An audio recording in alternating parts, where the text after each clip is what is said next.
नाज़रीन, रुपया पैसा में आपको खुश आमदीद कहते हैं। और आज जिस मौजू के ऊपर हमने बात करनी है वो है माशी अशारिये।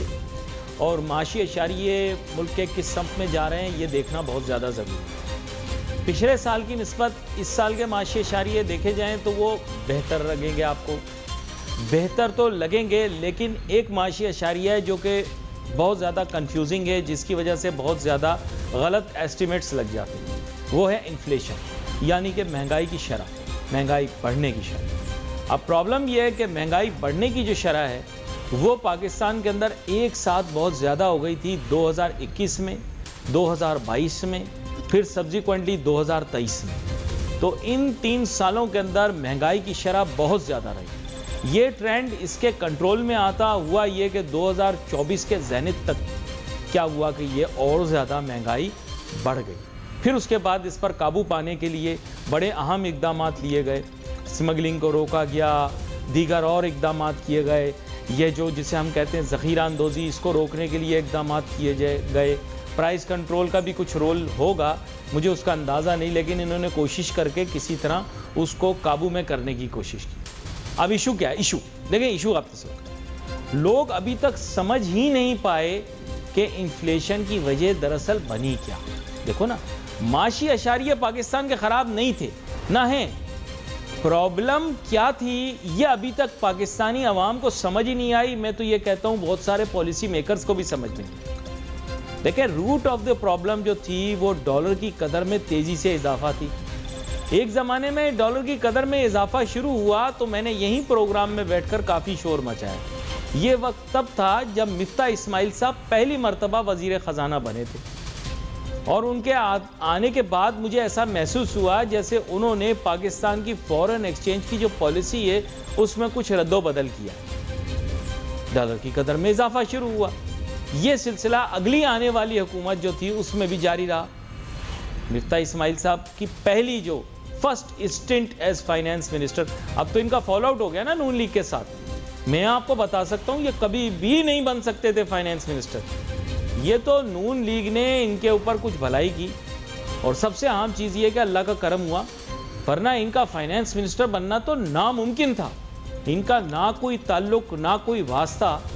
और लेकिन अब ज़्यादा नहीं बोलूँगा कि वो कुछ पता नहीं कब कौन कब क्या बन जाए भाई, हमारे मुल्क के अंदर तो कुछ कह नहीं सकते। लेकिन इन्होंने जो फॉरेन एक्सचेंज पॉलिसी शिफ्ट की, किससे?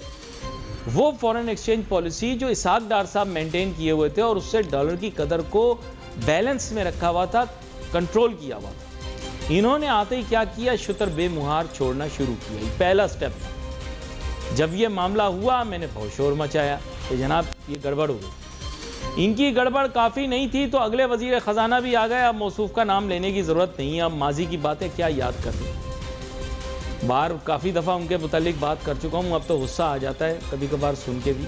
उन्होंने भी एक फॉरेन एक्सचेंज पॉलिसी मेंटेन की जिसकी वजह से डॉलर की कदर में और इजाफा हो गया। अच्छा, यहाँ काफ़ी नहीं था, फिर उसके बाद डॉलर की कदर में बतदरीज इजाफा होना शुरू हो गया 2022 में। और फिर आपको याद होगा there was a change in government. फिर उसके बाद नई इंटरिम गवर्नमेंट आई। नई पहले तो एक मतलब यह कि गवर्नमेंट आई आफ्टर नो कॉन्फिडेंस, फिर उसके बाद एक इंटरिम गवर्नमेंट आई आफ्टर और बिफोर दैट सिनारियो, जो भी सिनारियो डेवलप हो रहा था, अब आफ्टर कहूँ बिफोर कहूँ, I don't know really what I should say. Care taker setup आया, उन्होंने भी कुछ इस तरह की पॉलिसी मेंटेन की नहीं की, आई डोंट नो। लेकिन इन बिटवीन एक बड़ा अच्छा रोल जो है वो SIFC का रहा। एक बड़ा अच्छा रोल जो है वो SIFC की जो क़यादत है उनका भी रहा। उन्होंने किसी न किसी तरीके से डॉलर को कंट्रोल में कर लिया। लेकिन अब जैसे मैंने कहा कि उन्होंने भी कहा है कि we can not fill in the gaps that have been left by the political leadership. देखो, कोई खुल के इतनी बड़ी बात नहीं कहता। ये पहली दफ़ा अपने बयान के अंदर उन्होंने कहा है कि we can not fill in the gaps left by politicians. और ये पॉलिटिशियंस ने जो बड़े बड़े गैप्स छोड़े, पॉलिटिशियंस का काम है इकोनॉमिक पॉलिसी बनाना, वो नहीं बना पा रहे। इसमें खता या खामी किसकी होगी? There is an issue, there is a challenge.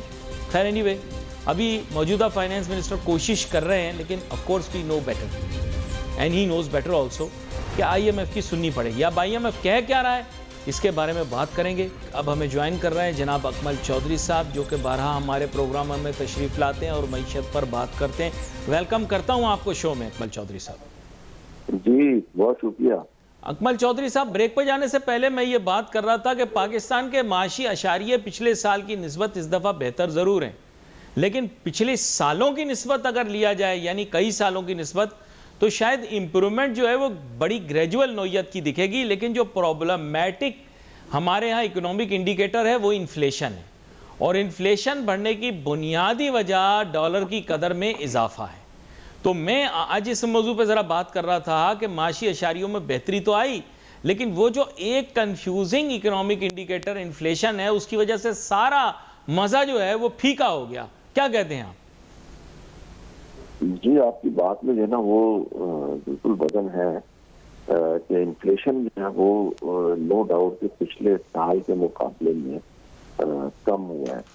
लेकिन यहाँ एक बात बड़ी इम्पोर्टेंट है जो अक्सर जो है ना वो लोग ओवरलुक कर जाते हैं कि अगर उसको हम 2024 की या 23 की बात करें, उससे पहले हम 22, 21, 20, 19, 18 में जाते हैं, तो उस वक्त इन्फ्लेशन जो है वो उसके मुकाबले में 2023-24 में इन्फ्लेशन इतना ज्यादा बढ़ा है कि अब उसको मेंटेन रखना ही जो है ना वो आवाम के लिए मसला बन रहा है। आप एक बात समझ रहे हैं? यानी एक बंदा है, एक फर्ज करें मैं चीनी की बात करूं, चीनी अब जो है 180 रुपए किलो अगर 2023 में या 24 में पहुंच चुकी थी और मेरी कुव्वत खरीद बढ़ी ही नहीं है, तो अगर आप उसको 180 पे मेंटेन भी रख रहे हैं तो ये भी बहुत बड़ा तीर नहीं मार रहे हैं, ठीक है ना। और प्लस ये कि आप कहें कि अभी भी 1 से 2% इन्फ्लेशन है, तो इसका मतलब है कि उस 180 रुपए में भी 1 से 2% का इजाफा हुआ है जी। ये है इसका असल मतलब। अच्छा, लेकिन जो प्रॉब्लमेटिक सिचुएशन है ना, प्रॉब्लमेटिक जो सिचुएशन है उसका आगाज शुरू होता है 2021 से, और फिर वो 2022 तक सीप कर जाती है, फिर गवर्नमेंट चेंज होती है। लेकिन गवर्नमेंट चेंज होने से पहले आपको याद होगा डॉलर की कदर में काफी इजाफा हो चुका था, और फिर उसके बाद गवर्नमेंट चेंज होती है, वक्ती तौर के ऊपर नून लीग की गवर्नमेंट आती है। उस गवर्नमेंट के आने के बाद डॉलर की कदर में हमें कमी देखनी चाहिए, लेकिन और इजाफा हो गया। पीडीएम की गवर्नमेंट थी, सॉरी वो नून लीग की नहीं, पीडीएम की गवर्नमेंट थी, और उसमें हमने फिर इजाफा देखा, और वो हैरान कुन इजाफा था। और 2023 के अंदर हम देखते हैं तो हम हैरान रह जाते हैं कि डॉलर एक वक्त के ऊपर 320 रुपए से भी ऊपर चला गया था या उसके आसपास था। तो ये सारी वो खौफनाक कड़ियां हैं जिनकी वजह से मसाइल यहां पहुंचे। मैं तो शुक्रिया अदा करता हूं SIFC का कि अगर SIFC कदम रख के मामलात को संभालती ना, तो पता नहीं डॉलर कहां से कहां पहुंच जाता। देखिए इसमें जैसे मैंने आपको बताया ना, एक रीजन तो ये है कि कुव्वत खरीद जो है ना वो नहीं बढ़ रही। पाकिस्तान की जो GDP पर कैपिटा है वो तकरीबन $1670 के करीब है, जो कि खित्ते में सबसे कम है। मतलब इंडिया का जो है ना वो $2400-2500 पर कैपिटा है। नेपाल, भूटान से भी हमारा जो है ना वो GDP पर कैपिटा कम है।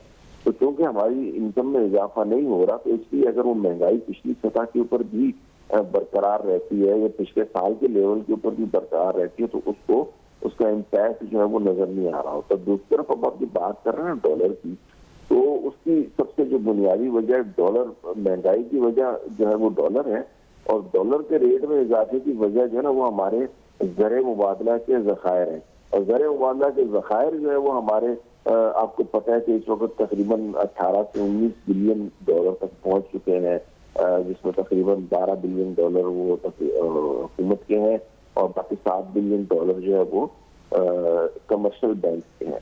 बट अगेन पॉइंट क्या है कि ये 19 बिलियन डॉलर मांगे तांगे के हैं। इनमें से मतलब उन हुकूमत के अपने कोई भी नहीं है। 5 बिलियन डॉलर तो स्टेट आपको पता है कि उन्होंने रखवाया हुआ है सऊदी अरब में, चाइना ने और UAE में।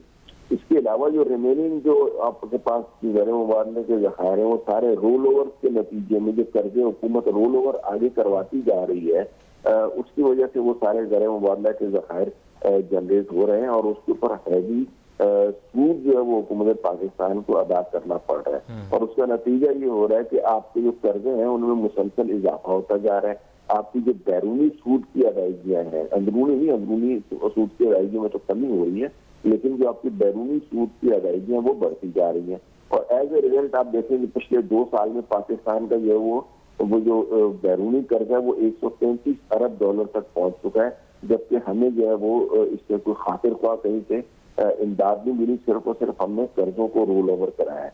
तो नतीजा उसका ये है कि डॉलर जो इस वक्त अगर 19 अरब डॉलर के रिजर्व हुकूमत पाकिस्तान के अपने होते तो डॉलर को 230 रुपए पे होना चाहिए था, लेकिन चूंकि अब ये जखायर जो है, ये जो रिजर्व है, ये मांगे टांगे के हैं, इनके ऊपर हुकूमत को सूद अदा करना पड़ रहा है, इसलिए उसको इस वक्त 270-80 के ऊपर मतलब 40 से 50 रुपए अभी भी ऊपर उसको ओवर वैल्यू करके रखा हुआ है, ताकि एक दरमियान में बफर रहे और खुदा न खास्ता किसी भी किस्म का कोई फाइनेंशियल मसला होता है पैदा हुकूमत के लिए तो उसको उसके नतीजे में ये बफर का काम कर सके। जैसा कि तेल के मामले में किया गया है कि तेल की कीमतें इंटरनेशनली जो है वो तकरीबन $70 पर बैरल के ऊपर आ गई है, लेकिन उसके नतीजे में जो तकरीबन 12 से 13 रुपए का ये वो देना चाहिए था पर लीटर हुकूमत को रिलीफ आवाम को, लेकिन उन्होंने उसको उतनी 10 रुपए से पेट्रोलियम लेवी जो है वो बढ़ा दिया। तो अगेन ये सारा इसीलिए किया जा रहा है कि दूसरे जो टैक्सेस के डेफिसिट आ रहा था हुकूमत को तकरीबन 600 से 700 अरब रुपए का, तो वो पेट्रोलियम लेवी से तकरीबन थोड़ा बहुत 100 अरब के करीब फिल किया जाएगा। तो ये सारी चीजें हैं जिसकी वजह से आपको जो है वो डॉलर महंगाई भी जो है वो कम होती हुई नजर नहीं आ रही, रुपए में जो इस्तेहकाम है, जो जेन्युइन इस्तेहकाम आना चाहिए था वो भी नजर नहीं आ रहा। अच्छा, यहाँ पर एक और चीज़ ये भी है कि IMF का दबाव शायद अभी भी बरकरार है कि पाकिस्तान को डॉलर की कदर में इजाफा करना पड़ेगा।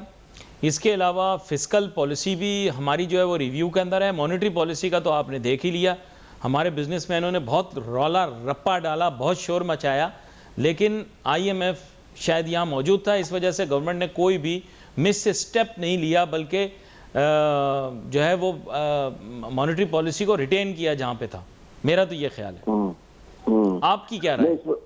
इसमें कोई शक नहीं है कि स्टेट बैंक ने जो है ना वो मॉनेटरी पॉलिसी को जो 12% के ऊपर रखा है, तो वो आइंदा आप देखें ये मार्च अप्रैल से जो है ना वो आपको इन्फ्लेशन बढ़ता हुआ नजर आएगा। उसकी वजह ये है कि तकरीबन 1 साल का जो सर्किल था जो पिछले साल में जहाँ पे महंगाई की शरह बहुत ज्यादा रही थी, तो वो खत्म हो रहा है। तो मार्च अप्रैल के मुकाबले में जब आप अप्रैल मई जून जैसे जैसे आगे अगले महीने आएंगे तो आपको ये शरह सूद जो है ना वो इन्फ्लेशन जो है ये आहिस्ता आहिस्ता ऊपर जाता हुआ नजर शुरू होगा। तो एज ए सेफ्टी प्रिकॉशन जो है वो स्टेट बैंक ने इसको मजीद कम नहीं किया, लेकिन मेरे ख्याल में 1.5 महीने बाद जो है ना 1-8% की और कमी कर सकते हैं, कीपिंग इन व्यू के अगर ऑयल प्राइस जो है वो इंटरनेशनल मार्केट में स्टेबल रहती है।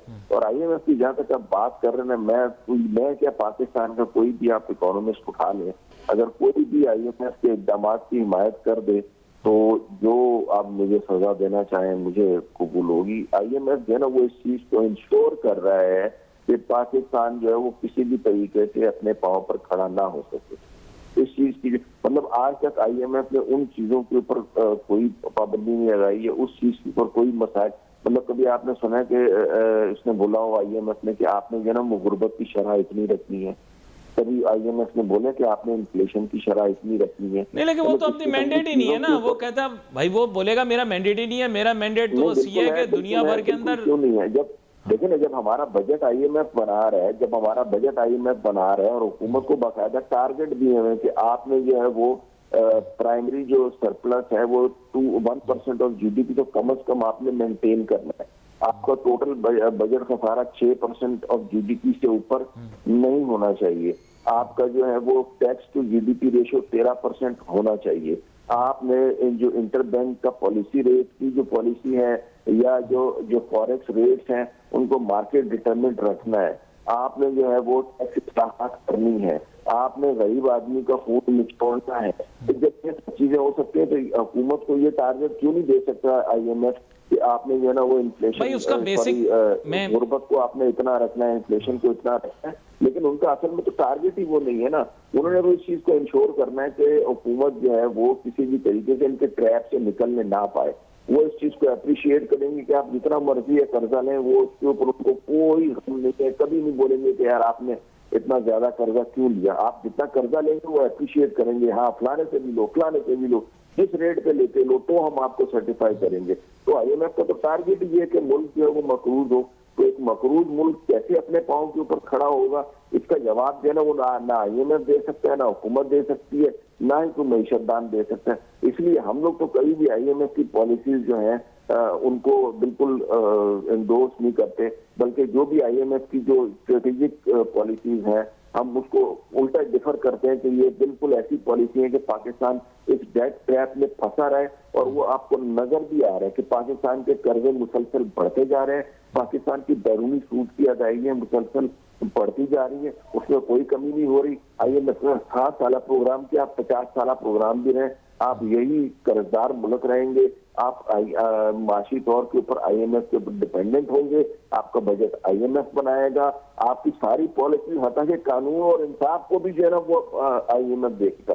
भाई इससे ज्यादा फिर आप यार सारी हुकूमत ही IMF को देखो ना, फिर हुकूमत रखी ये बड़ा नुक्ता आपने उठा दिया। आप सब कुछ मुल्क को IMF के हवाले करो या दफा करो, जान छुड़ाओ सब चीजों से। क्या ख्याल है आपका? ये तो आपने अब मुझे क्लीन बोल्ड कर दिया, आपने मुझे बिल्कुल क्लीन बोल्ड कर दिया।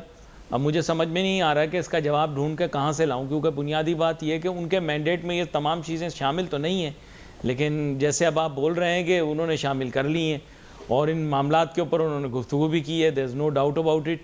क्योंकि उनका मैंडेट जो है वो तो रिस्ट्रिक्टेड है कि दुनिया भर के अंदर ये जो तिजारत होती है इसके अंदर एक मुल्क जो है वो दूसरे मुल्क के वाजबात जो है वो अदा कर सके। बुनियादी आसान अल्फाज के अंदर मैं बता रहा हूँ, बैलेंस ऑफ ट्रेड को मेंटेन करना और किसी तरह से ये इंश्योर करना कि जो वाजबात किसी एक मुल्क ने दूसरे मुल्क के देने वो वक्त पर दे, ये उनका मैंडेट है जो मैंने पढ़ा है, सुना है, समझा है। लेकिन जाहिर बात है वो अपने मैंडेट को ज़्यादा ब्रॉड कर रहे हैं। उसकी वजह यही है कि पाकिस्तान जो है वो उसने उधार ले रखा है उनसे, और अकमल चौधरी साहब ने बहुत सारे ऐसे सवाल उठा दिए जिनके जवाबात मेरे पास माजरत के साथ नहीं है।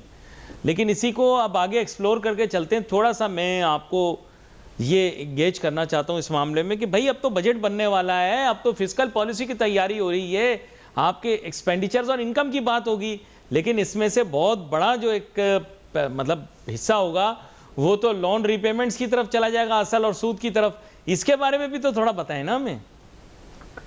देखिए हमारा बजट जो बनाना है ना वो हमने थोड़ी बनाना है, हमें तो IMF ने बजट बना के देना है। और IMF का बजट क्या होगा मैं आपको बता देता हूँ। आपने GDP उन्होंने स्टार्ट करना है GDP ग्रोथ से। आपकी GDP ग्रोथ जो है वो 4% होनी चाहिए। आपका टैक्स टू GDP रेशियो जो है वो 14% होना चाहिए। आपकी टैक्स कलेक्शन जो है वो इतने हजार अरब रुपए ये टैक्स टू GDP का इतना होना चाहिए। उसके बाद ये सारे के सारे जो है ना वो फिगर्स जो है वो हुकूमत को IMF दे देगा और उसको जो है ना उससे सिंपली जो है ना वो मल्टीप्लाई और डिवाइड करके हुकूमत जो है वो बजट की एक दस्तावेज तैयार कर लेगी। और वो हुकूमत क्या तैयार कर लेगी और वो IMF वो सारे रेशोज या जो अशारिये हैं वो मुझे दे दे कि आपने इस चीज को इतना रखना है, इसको इतना रखना है, मैं बजट बना दूंगा। वो तो उसमें कोई इतना बड़ा इशू ऐसा है नहीं। मसला सिर्फ और सिर्फ ये है कि गरीब आदमी जो है ना वो जिंदा कैसे रहेगा, ये इस चीज का जो है ना वो सवाल होना चाहिए। हुकूमत की तरजीह जो है ना वो गरीब आदमी की जिंदगी होनी चाहिए, IMF की जो है ना वो गुलामी नहीं होनी चाहिए। तो अब जब तक IMF के पास आप रहेंगे फिर आप बजट के हिसाब से ना रहे, टैक्स के टारगेट में भी इजाफा हो जाएगा। 13,000 अरब पिछली मरतबा इन्होंने रखा था, इस मरतबा जो है ना वो उसको ले जाएंगे तकरीबन 16,000 अरब रुपए के ऊपर। और उसके बाद जो है वो अकॉर्डिंगली जो है वो सारे के सारे अशारिये जो वो कैलकुलेट करना पड़ेंगे कि जी आपने इतना एक्सपेंस करना है, इतना आपका सैलरीज का बजट होगा, पेंशन का बजट होगा, डेवलपमेंट एक्सपेंडिचर आपका इतना होगा और इतना आपका डिफेंस बजट होगा। अल्लाह अल्लाह खैर सलाह। और फिर जो है ना वो वही पुराना सर्किल जो एक मतलब फिर शुरू हो जाएगा, महंगाई आएगी और डॉलर का रेट बढ़ेगा, अब ये सारी चीजें चलती रहेंगी। भाई माशी अशारियों के बारे में, IMF प्रोग्राम के बारे में, इन दोनों की आपस में क्या मुमासलत है, वो हमसे क्या चाहते हैं, बजट आने को है, बजट जैसे अभी अकमल चौधरी साहब भी हमें बता रहे थे तो बजट वही बनेगा, जाहिर बात है जो उनकी जो भी उन्होंने बताया हमें डायरेक्शंस एडवाइस उसके मुताबिक। तो अभी हम ज्वाइन कर लेंगे वो हमें, तो हम उनके साथ फिर मज़ीद बात करेंगे इस मौजू पर। बुनियादी बात जिसे हमें समझने की ज़रूरत है वो ये है कि ये जो माशी अशारी, देखिए इनकी इम्प्रूवमेंट एक तरफ, हमारी परसेप्शन एक तरफ, उनकी परसेप्शन यानी आईएमएफ की परसेप्शन कहीं और, ठीक है। तो हम लोग कंफ्यूज कर रहे हैं, तीनों चीज़ों को मिक्स कर रहे हैं। अकमल चौधरी साहब मुझे ज्वाइन कर चुके हैं। अकमल चौधरी साहब, अब बात बुनियादी ये कि मेरे ख्याल लोगों को पाकिस्तान में बुरा नहीं मानना चाहिए। एक परसेप्शन वो है जो हमारी अपनी है, और हम खुद को, जैसे कोई भी शख्स अपने आप को शीशे में देखे, भले उसकी शक्ल कैसी ही हो, वो खुद को शाहरुख खान तस्वुर करना शुरू कर दे और ख़ुद को कह के साहब मैं बहुत खूबसूरत हूँ, मेरे जैसा हसीन कोई भी नहीं, तो वो उसकी अपनी मर्जी है। लेकिन दूसरा शख्स जो उसकी जानिब देख रहा है, जो हमारे केस में आईएमएफ है, उसकी ये सोच नहीं है कि हम कोई बहुत खूबरो या खूबसूरत मईशत के हामी हैं। उसके अपने तहफ़्फ़ुज़ात हैं, इसमें कोई ऐब तो नहीं। दूसरी बात यह है कि वो कहते हैं कि साहब मईशत की साइंस की किताबें तो हमारे साइंसदानों ने लिखी हैं और हमारी साइंस ये कहती है कि आपको अपनी इस्लाह करने की ज़रूरत है। इसमें भी कोई ऐब दिखाई नहीं देता। क्या कहते हैं आप? देखें, जहां तक बात है ना आईएमएफ की, तो उसमें मैं एक बात आपको बताऊं, आईएमएफ एक इदारा है और उस इदारे के कोई जज्बात नहीं होते। आईएमएफ को इस बात से कोई गरज नहीं है कि कोई बंदा कितना गरीब है, गुर्बत से जो है वो कितने लोग भूखे सो रहे हैं, कितने लोग भूखे नहीं सो रहे। आईएमएफ ने तो 2+2 4 करना है कि जी हमें जो है ना इतना जो है ना आपने इंटरेस्ट पे करना है, आपने इतने एक्सपेंसेस करने हैं, आपका बजट खसारा इतना होना चाहिए, और दीगर जो भी मामलात हैं वो सारे के सारे आईएमएफ ने बिल्कुल एज ए आर्टिफिशियल पर्सन देखने हैं। तो उसका जज्बात वगैरह से कोई ताल्लुक नहीं है, ना उसने कोई सियासी किस्म के जवाबात देने हैं अवाम को। लिहाजा आप आईएमएफ से इस किस्म की तवक्को तो बिल्कुल और हरगिज ना करें कि वो किसी भी किस्म की कोई सब्सिडी देगा या किसी भी किस्म की कोई रियायत देगा जिससे अवाम का कोई फायदा हो। वो हर वो स्टेप लेगा जिससे इंश्योर हो कि जो भी कर्जा जात हैं पाकिस्तान ने लिए हुए हैं दूसरे मुल्कों से या बजाते खुद आईएमएफ से, वो पाकिस्तान वक्त के ऊपर उसकी अदायगी करता रहे। अब उस अदायगी को करने के लिए चाहे हुकूमत को टैक्स में इजाफा करना पड़े, चाहे हुकूमत को बिजली महंगी करनी पड़े, चाहे हुकूमत को तेल महंगा करना पड़े, ये आईएमएफ का मसला नहीं है। वो कहते हैं कि जी हमारा जो है ना ये इंटरेस्ट है, ये इतना पे होना चाहिए, आपने इतने सारे जो बैरूनी कर्जे लिए में ये आपने अदा करने हैं, कर्जों की आपने रीस्ट्रक्चरिंग नहीं करनी। यानी यहाँ पे पाकिस्तान ने जो लोकल कर्जे लिए हुए ना बैंकों से या दूसरों से, वो ये कह रहे हैं इनको रीस्ट्रक्चर भी नहीं आप करो, आपने जितने लिए में आप उसी तरीके से उनकी पेमेंट करो। तो आईएमएफ को जो है ना वो इन चीजों से गरज नहीं होती। अब ये हुकूमत के पास जो है ना वो देखिए मार्जिन कितना है ये हमें देखना होगा। जो होशियार गुजराए खजाना होते हैं, जो होशियार हुकूमतें होती हैं, वो कोशिश करती यही है कि कम से कम जो है ना वो उनको आईएमएफ को डिसीजन मेकिंग दी जाए और ज्यादा से ज्यादा बार्गेन करके अवाम के लिए सहूलियात हासिल की जाए और अपने आप को इस पोजीशन पे लाया जाए तो हमने भी बहुत किया, जान छूटे। देखिए बार्गेन तो हमने भी बहुत किया, महीने तक बिठाए रखा जमाना था हम करते थे, अब तो हम नहीं करते ना, अब तो हमारा बजट ही आईएमएफ बना रहे हैं, हमने कहाँ बार्गेन किया उनसे। नहीं, उनको इतनी देर बिठाई रखा ना, यहाँ पर मेहमान बनाकर उठा के देख लें, वो यही बोलते हैं कि हम तो मजबूर हैं जी, आईएमएफ ने जो बोलना है वो हमने करना है। हमारे पास तो अब वो ताकत ही नहीं रही ना कि हम उफ भी कर सकें। यही तो रोना है हमारा कि अगर उफ करने की भी ताकत होती तो चलो हमारे पास मार्जिन होता, हम उस मार्जिन का फायदा अच्छा चलें, एक लम्हे के लिए हम रुक जाते हैं, एक लम्हे के लिए हम रुक जाते हैं। सच मुझे बताएं कि अगर आईएमएफ अपना फिस्कल डिसिप्लिन हम पे नहीं भी रखता तो हमने कौन से वो सारे पैसे जो थे वो सही जगह पर लगा देने थे। आईएमएफ तो हमारे लिए एक अच्छी चीज़ हो गई ना, कम से कम उसने हमें डिसिप्लिन किए रखा है, क्योंकि माजी के अंदर तो हमने शुतर बेमुहार होकर ऐसे ऐसे खर्चे किए हैं कि आईएमएफ के कान से भी धुएं निकले, हमारे अपने कानों से भी धुएं निकले। गलत बोल रहा हूँ, सही बोल रहा हूँ? ऐसी बात है। देखें, अवाम की अगर बात की जाए, यानी अवाम पाकिस्तान की अगर बात की जाए ना, तो उनके लिए कोई फर्क नहीं पड़ता चाहे आईएमएफ हो या हुकूमत हो, ठीक है ना। हुकूमत ने भी जो है ना वही कुछ करना है, आईएमएफ ने भी वही कुछ करना है। आईएमएफ ने जो है ना सूद की सूरत में जो है ना वो हमसे वसूल करना है, हमें कर्जों में डुबो के रखना है, और हुकूमत ने जो है ना करप्शन की सूरत में जो अवाम का खून निचोड़ना है, ठीक है ना। तो अवाम के लिए तो दोनों एक ही हैं, लेकिन स्टिल जो है ना वो अगर अवाम ही जो है वो अपने नुमाइंदे सही तौर के ऊपर मुंतखब करे और सही लोग जो है वो सामने आए और मईशत को सही तरीके से आगे लेके जाएं तो बात बन सकती है। वरना आपकी बात बिल्कुल सही है कि चाहे हुकूमत हो, हुकूमत से बढ़ के आईएमएफ है और आईएमएफ से बढ़ के हुकूमत है, दोनों जो है ना वो उनका मुकाबला चल रहा है कि कौन जो है वो आवाम का ज्यादा खून निचोड़ेगा, कौन आवाम को ज्यादा से ज्यादा जो है वो थोड़ी सख्त दुख और बात। तकालीफ में जी। मुब्तला करेगा। तो इस वक्त तक तो जो है ना वो हुकूमती बाजी जीतती नजर आ रही है। IMF ने फिर भी थोड़ा बहुत हाथ हल्का रखा हुआ है, जी। लेकिन मेरे नजदीक भी और आवाम के नजदीक भी मेरे ख्याल में दोनों एक जैसे ही हैं।